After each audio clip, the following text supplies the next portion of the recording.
Welcome back to the channel, lads. It's episode number 14 of our FC 26 career mode here with Bolton Wanderers.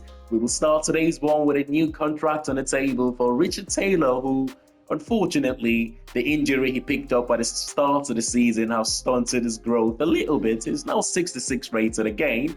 I still think there is a bit more potential in this lad. He will certainly have to improve from now to the end of this season to stay in the team, but for now, I'm happy to extend that contract. To be fair, getting him to reduce a squad role to a squad rotation role might just be the most important aspect of this deal. But 4.5k year in wages, I'm sure he will be happy to extend for that amount. It's a reasonable offer, and we will certainly be keeping him here for the next season or two, depending on how he improves from now to the end of this season. And for Osai Tutu, as we saw in the last episode, we're still at a stalemate with our white player regarding giving him a new contract. We still haven't been able to get him to change his mind, but hopefully sooner rather than later we will do that.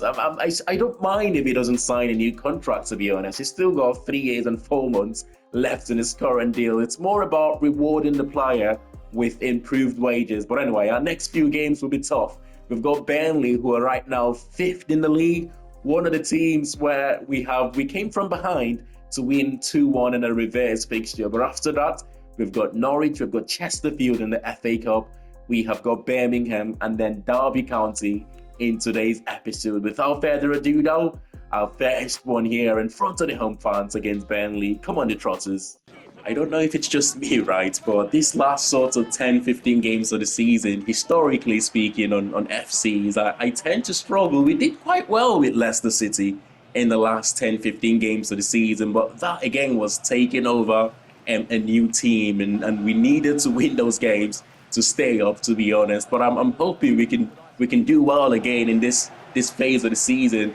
But Nicholas Odegaard starts up front for us. Still, Sam Dolby's injured. Burnley have gone strong for their forward three here. Anthony, who's got a goal or two in him. They've got the big Dutchman up front, and they've got Tricky Edwards from the left-hand side. Got to be careful here, you know. As we saw on the reverse fixture, Burnley getting that goal early in the second half. If you give them opportunities, they will punish you. But Conway there reading the danger quite well. Mendes Gomez with a little bit of space to run into. Randall returns the favour to him. Finds Nicholas Odegaard, who was just gone a second too early there.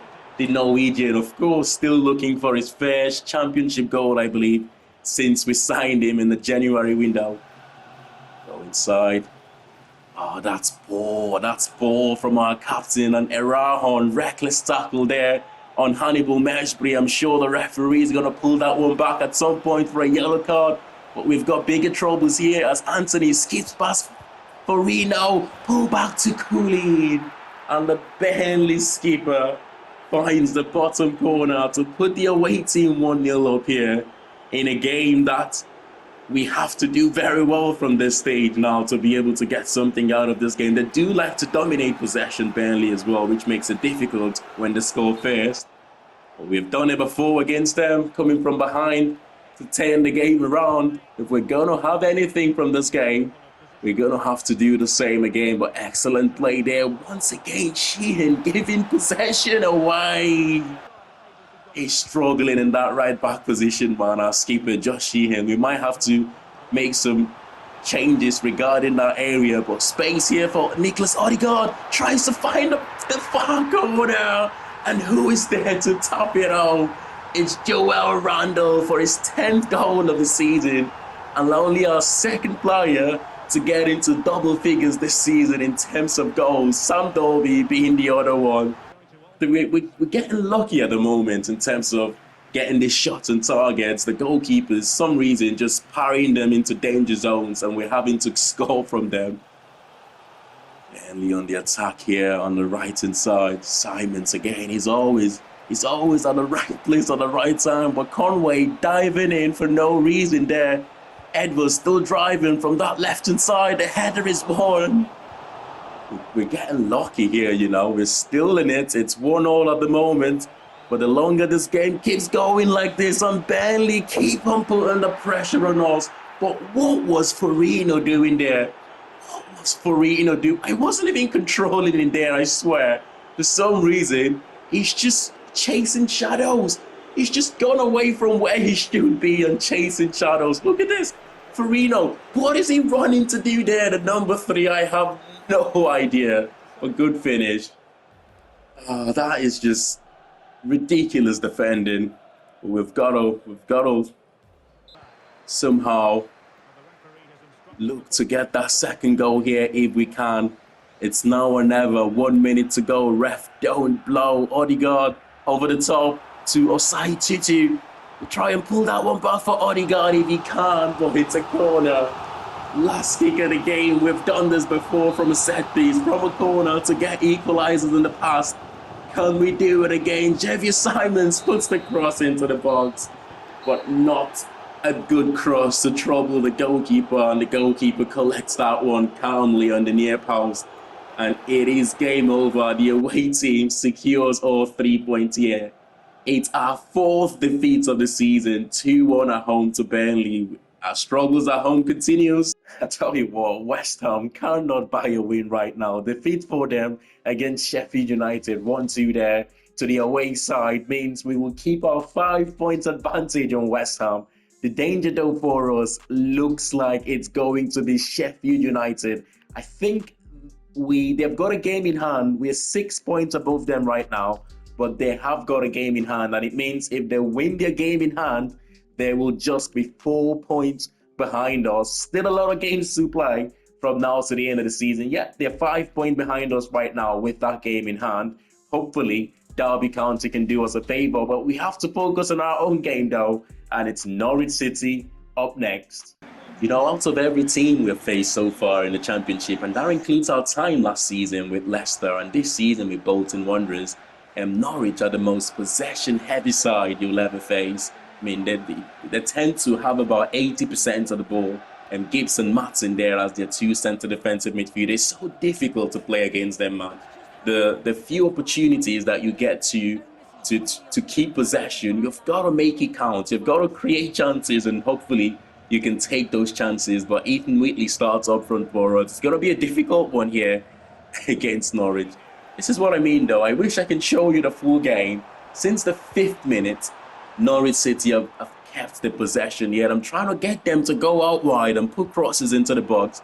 That's the only way we can somehow win possession back. Otherwise, they just pass it around like this. And if you try to commit too many players to win the ball back, they just pick you apart. We've got to be really patient here.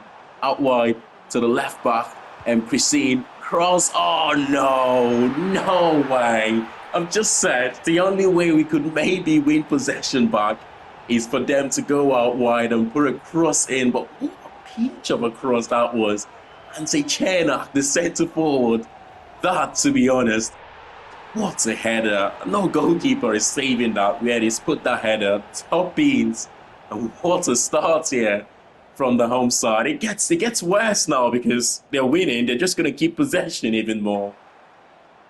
The last thing you want playing against this Norwich side is to allow them to score fair. They're so possession heavy. I'm surprised they've given us possession that time. Like I said, a few times you have the ball, you've got to go forward and make it count. That's a good ball. Oh yes, that is lovely football.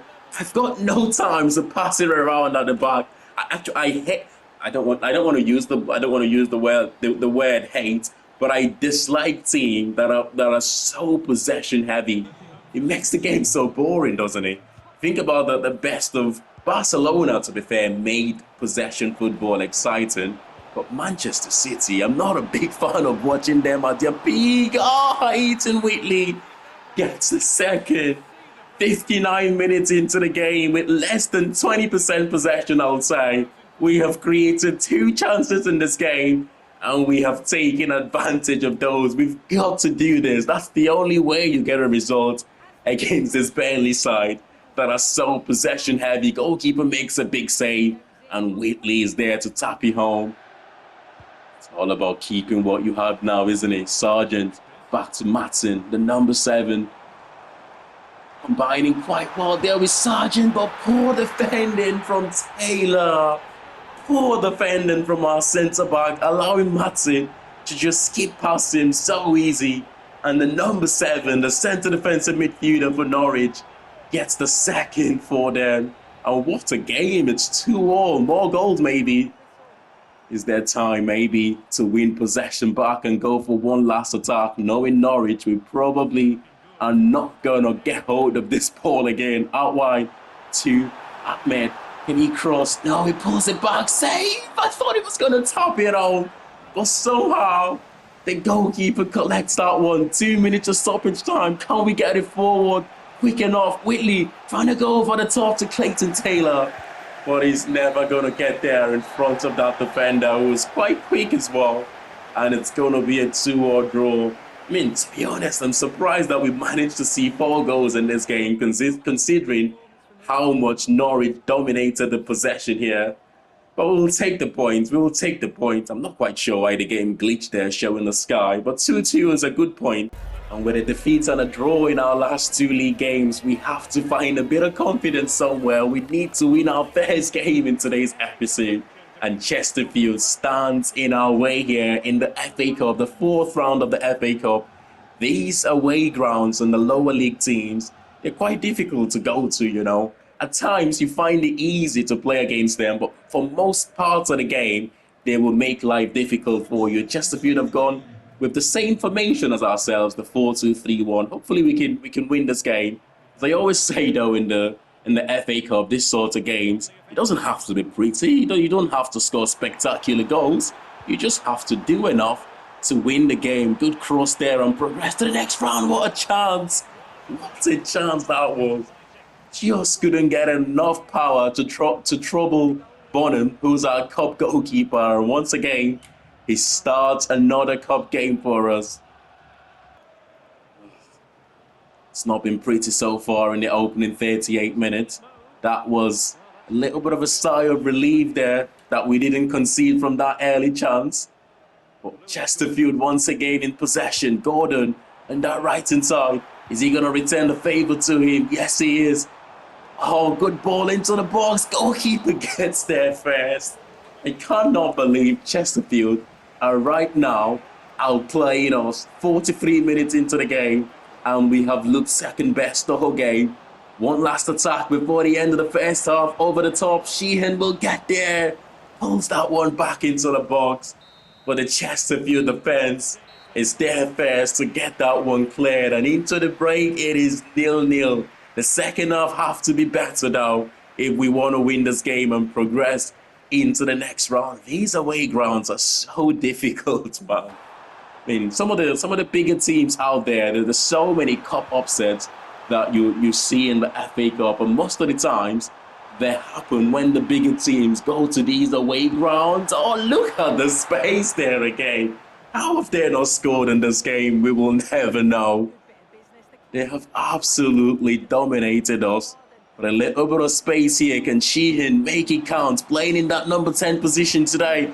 Oh, that's a lovely finish from Mendes Gomez. Sometimes it looks so easy like this, but majority of the game against this team, we saw the same against Bolton Albion in the previous round. Struggled for most parts of the game, but just had the quality to win it at the end. Oh, and stop the cross, stop the cross. Oh, well in there, a side 2-2. He's going to get there first as well. To Mendes Gomez, who's got the pace to stretch his legs here. Meep, can you catch him? Catch me if you can. He plays in Ethan Whitley, who's had a quiet game so far, but not so quiet now as he makes it 2-0. This is what I mean, right? If you only watch the goals, you would think we have been by far the better team in this game, but Chesterfield have created some good chances themselves, and we end up getting a 2-0 victory. They play so well for most part of the games and playing against the lower league teams, but they just have that moment at some point in the game where your quality just shines through. Your better players just deliver for you and get the goals, and that's exactly how we have won this one. And with the chasing pack closing the gap on us right now, 1 point from our last possible 6 as well in the league, it's not good enough. If we want to keep our chances, our hopes of finishing in those automatic promotion places come the end of this season, We have got to return to winning ways here. Birmingham City, though, it's not going to be easy. They are a fast-paced, aggressive side. They play with intent. They create chances. Furuhashi up front, together with Stanfield, two handful of attackers. For us, Sam Dolby returns to the starting 11. He's been out for the last 4 weeks with an injury, but he's back. You can't afford to give this team space, man. You can't afford to do so. Taylor losing possession in dangerous position on the pitch, and this is not what you want to do. This is not what you want to do against Birmingham. You can't afford to give them spaces. Players like Stanfield, Furuhashi, these players will punish you, and that's exactly what they've done there. Jay Stanfield, 9th minute, and Birmingham have got the opener. There tend to be goals in this fixture, though. I'm sure there will be some more goals as well. Hopefully we can do enough to get something out of this one. If we're not careful, one could become two could maybe become three, but possession lost from Birmingham. Good ball to Erahon, who finds Randall over the top here to Sam Dolby. Taylor has made that inverted run. Surely his 3rd goal of the season. Clayton Taylor. He's playing much better now, playing as an inverted forward, in terms of the goals anyway, in terms of the goals, and compared to when he was, when we had him isolated out wide as an out-and-out winger. But what a finish with the outside of his foot. I said this fixture promises goals, and so far, only 22 minutes played. There's been a couple already, but look at that for movement.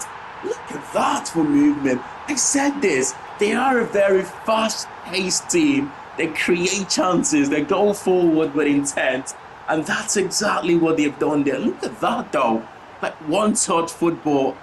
This, that's just beautiful to watch, man. If you want to concede goals, I mean, it's always painful to concede goals, but if you want to concede goals, you want to concede goals like that. You can't have too many complaints defensively for that one. They've just absolutely ripped us apart. One-touch football, and they have scored from a fantastic opportunity created. Oh, yes, Randall with the equalizer, and that's good football from ourselves. 4 goals. It's only the first half, and there's 4 goals in the game already. Randall, that's his 11th goal of the season, maybe. He's on fire right now, and I would pretty much say since the second half of the season, he's been our best player in the team, Joel Randall. He's just flourishing in that number 10 position. He's exceptional in that role as a shadow striker. Long may he continue. We've got to stay in this now. They have scored 2 good goals, to be fair. The first goal, maybe we could have defended a little bit better, but the second goal, there isn't too much complaint there. But hopefully now we can stop them from doing what they do best. And down the other end, we can go out and punish them. We can't stop them. It's easy to say, hopefully we can stop them. But the way this team are playing now, it's so difficult to stop them go. It feels like every time they go forward, to be fair, the same with ourselves. It feels like anytime both teams go forward, they will create a chance, they will score from it. It's been a fun, entertaining game though. I know that first half was all fun and entertaining, but it's not good for my heart, I'll tell you that. We've got to make it a little bit more compact going forward.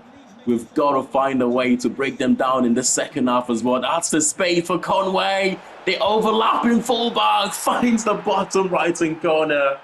And coming from behind twice in this game to get the equalizer for the first time, we find ourselves in front of the home fans here. Can we hang on though? That's an excellent ball. And Taylor on that left foot, man. Substitutions as well. We've had to take a Sam Dolby, Ethan Wheatley coming on to replace him. I mean, he's just coming back from injuries. He's been good in this game, not to his normal level as you'd expect. But then again, he's got an assist to his name, so we can't complain.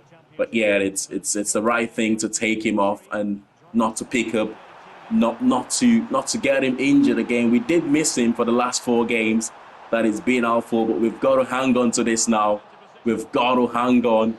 and secure all 3 points. Coming from behind twice in this game, it's never an easy feat. Good defending, good save.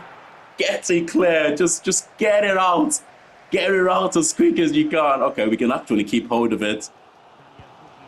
3 minutes to go. Birmingham, one last attack. Stanfield back to Furuhashi. Furuhashi again, out wide to Stanfield, the number 28. Is he gonna cross? He finds Furuhashi in the box. No, no, what is this? Get it clear, good save.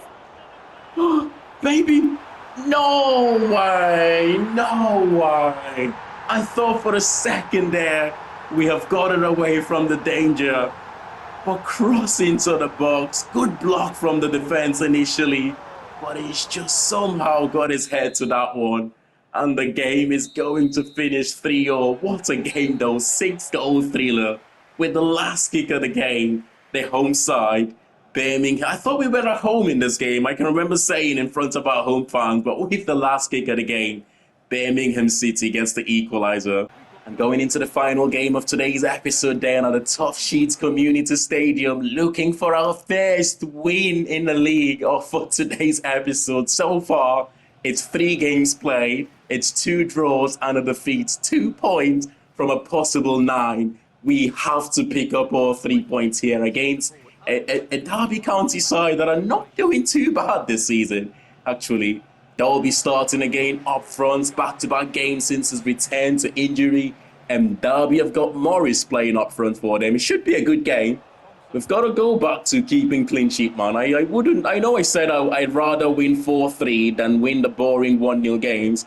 But right now, we've got to find a way to be a little bit stable, to keep possession, to keep more possession, to keep a clean sheet at least, because these last few games, whilst there have been goals, it's been hell. We conceded way too many goals. Oh, what a lovely pass that was. And in for his first goal is Nicholas Odegaard, our Norwegian signing in the January transfer window. What a pass from Joel Randall. The pass got the defender there in no man's land. Look at this. What a ball that was.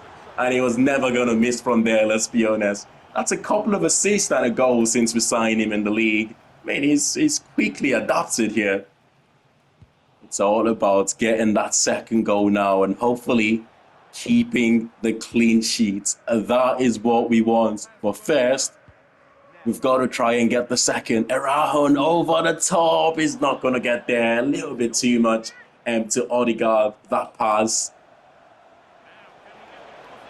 Stop the cross. Derby County on the attack on the left-hand side. That's excellently done by Swansea, who will go long. Clayton Taylor is not the tallest player, but he will win that header. Back in possession here. Clayton Taylor, he plays in. Sam Dolby is not the quickest. Oh, he doesn't have the pace to get away from his man. Oh, what a shame that was. I mean, sometimes, while Sam Dolby is fantastic at what he does in terms of being a fox in the box, being a presence in the box, his hold-up play is excellent as well. His pace at times, he still doesn't have the pace to get away. His pace just lets us down at times. But he's doing well, so we can't complain. Yeah, just keep it in your own half. 1 minute to stoppage time. No rush, no rush. That should be it. That should be it for all 3. I thought for a second there the referee was going to allow them to get one final attack. But we needed the clean sheet in this game. We needed a win in this game. And that man, Nicholas Odegaard, his goal of secured all 3 points in front of the home fans. Come on, the Trotters. And that victory against Derby County means we retain our top spots in the league. West Ham, though, only a point behind us. And that is as a consequences of poor results in today's episode. Wolves are third. Wolves all the way out of nowhere. I've got both Sheffield United, who are beginning to struggle a bit, but Sheffield United have got that game in hand. And if Sheffield United should win their game in hand, that puts them on 74 points. How close it is right now between the top 5. Bristol City, a little bit of a distance there on 67 points, holding 6th place. You've got the likes of Stoke, Swansea, Hull City, and Leicester City in the top 10 there. The bottom three still remains Lincoln, Cardiff, and Portsmouth. Queen's Park Rangers have got a little bit of a cushion there, 5 points above Portsmouth. And you've got the likes of Preston North End, who are pretty much safe on 39 points, you would think. But for the race for the Golden Boots, let's take a quick look. We know Sam Dalby have dropped off a bit, partly because he was injured for a while, and since he's back from his injury, a couple of games he's yet to score. But you've got Pablo Felipe leading the way. Castellanos, the two West Ham players, have been up there for a while now. Sam Dalby third in that list. You've got Mabididi, Strelec, Anthony, and you've got Stokes making up the numbers as well. Felipe leading the way on assists. Clayton on 11 assists now. He's beginning to get a few more assists to his name again. For clean sheets, you have got Goodman leading the way. 15 clean sheet there. Johansson of Stoke City only second in the list. The likes of Alsop and Okonkwo in there in the top 10. Smash a like on the video if you have enjoyed this one. 7 games to go until the end of the season. Can we hold on to one of those automatic promotion places to the Premier League next season? I'll see you all in the next one. Thanks for watching. Bye for now.